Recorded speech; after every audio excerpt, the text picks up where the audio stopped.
Hey everyone, and welcome back to Rodi Underworld. When we look at a psychopath, certain chilling questions always surface in our minds. Why do they behave this way?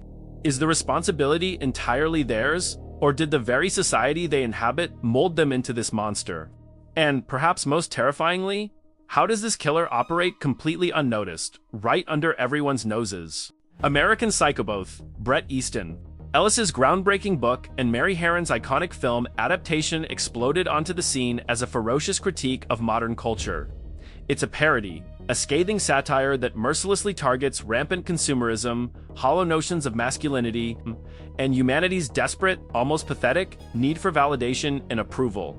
These themes, as controversial as the work itself, are best understood through the lenses of the visionary, often provocative, French sociologist Jean Baudrillard. This, my friends, is the American Psycho formula. Unpacked, our story is set in the opulent, yet vacuous, 1980s. Our protagonist, Patrick Bateman, is a sharp, wealthy, and handsome Wall Street executive. He's meticulously groomed, moves within the highest echelons of society, and projects an image of utter perfection. Yet, beneath this flawless exterior lies an abyss of depravity. This man is a complete psychopath, a sadistic serial killer who brutally murders the homeless, his colleagues, and women he simply dislikes. While Patrick's disturbed mind is undeniable, the true horror lies in his environment. The people around him are functionally indistinguishable from him in their profound superficiality. They are so consumed by their own shallow desires that they become utterly desensitized, incapable of even perceiving the psychosis unfolding right beside them. The first critical concept we must grasp, a condition that defines Patrick and almost every other character in the film, is image obsession. From the opening minutes, we understand Patrick is deeply narcissistic, driven by an insatiable need to impress and outshine others.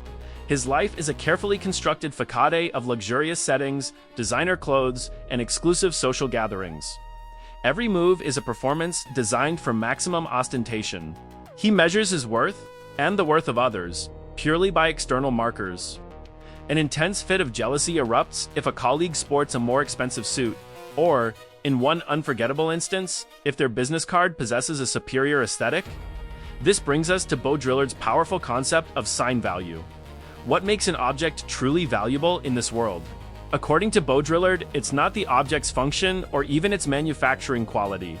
It's the prestige, the status, the social distinction it confers upon its owner. Think about it. Two identical t-shirts. One is a high street brand, the other is Armani. Even if the high street brand had objectively better fabric, the Armani shirt holds greater sign value because of its brand name, its cultural weight, its perceived status. The brand's identity transcends the product itself. Returning to the film, Patrick and his elite circle perfectly embody this concept. Patrick meticulously compares his image to his colleagues, analyzing whose sign value is higher, whose brands and possessions command more attention. But the crowning example, the scene that defines this entire critique, is the infamous business card scene. His colleagues display their cards, and Patrick, seeing cards he perceives as superior, spirals into an intense fit of rage and envy. Is it normal to attach so much meaning to a simple business card? Its function is basic, to provide contact details. Yet, Patrick fixates on every minute visual detail, blowing them up into existential threats. This illustrates his overwhelming focus on sign value, how his possessions appear to others rather than what they do. In essence, these characters, much like their business cards, are all form and very little function. We rarely see them doing actual work. Patrick spends his days listening to music, planning his next dinner reservation, while his colleagues gossip and drink during work hours. This leads us to a crucial conclusion. Their relentless image obsession has severed them from reality, transforming them into profoundly dysfunctional, even useless beings. What do you think? Does sign value accurately describe how we measure worth in today's social media-driven world? Drop your thoughts in the comments. This profound detachment from reality takes us to Baudrillard's next groundbreaking concept, hyperreality. Imagine playing your favorite video game for hours on end, completely immersed. When you finally log off, you feel a momentary disorientation, a slight jolt as you re-enter the real world. You've lived so intensely. Within the game's simulated reality, that actual reality feels dull, blurry, less authentic. Baudrillard defines this state as hyperreality, where simulated reality becomes more real or more engaging than actual reality. And prolonged exposure to hyperreality, he argues, leads to desensitization. Baudrillard gives the example of watching war news on television. With the same emotional indifference as a toilet paper commercial, the war might continue after the TV is off, but for the viewer, it effectively ends with the click of a button. This relationship with the TV is a form of hyperreality. Everything is an image, lifeless, emotionally distant. In American Psycho. This hyperreality and its resulting desensitization are not just themes, they are the very fabric of the film. Patrick himself is a hyperreal construct, an empty shell, a mere image. His conversations with friends are so artificial, so practiced, it's evident he's rehearsed every line. His personality is a performance. Other characters are no different. They constantly forget each other's names, a stark symptom of their inability to distinguish between individuals. But the desensitization reaches its most grotesque peak in the infamous body bag scene.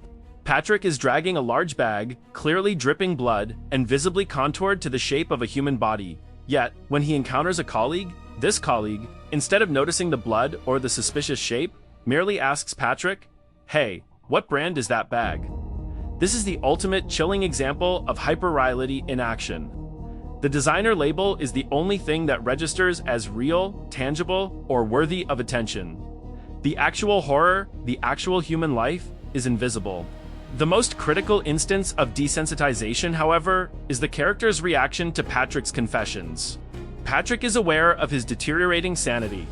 He can't control his murderous urges, and he even confesses them to people around him. Yet, his confessions are completely ignored. People either pretend not to hear him, or they dismiss it as a joke.